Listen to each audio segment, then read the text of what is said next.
Hey there, it's Ashley from WTI. If you are looking for a great hunting backpack, then check this one out from Huntit. At only 3 pounds, this is a lightweight yet durable backpack. I'm really amazed at the amount of organization within the backpack and the side pockets, which allow you really easy access to what's important to you: GPS, radio, walkie talkie, your phone, or maybe just some snacks. The material on this is silent. It's a soft felt material with a great Prim 1 camo pattern. Really comfortable straps with 2 buckles, one at the top of your chest and one at your waist. The padding extends the length of the backpack and is also on the sides of your waist. It's a breathable mesh padding. It's really comfortable.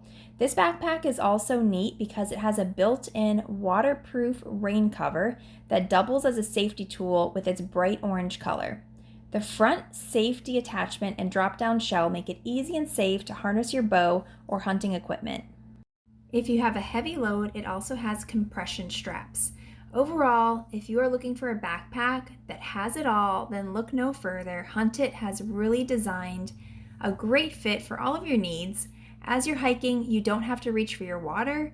This has the built-in capability to store a water reservoir inside the interior compartment and use it as a hydration pack on your hike. Really can't say enough good things about this backpack. You won't be disappointed. Even when it's not season, you can use this as an everyday backpack. If you're like me, I never know what to get my husband as a gift, and if your husband really likes to be outdoors, then I would highly suggest getting this as a gift for even a family or a friend. So don't hesitate. I think you'll love it as much as we do. And that's my point of view.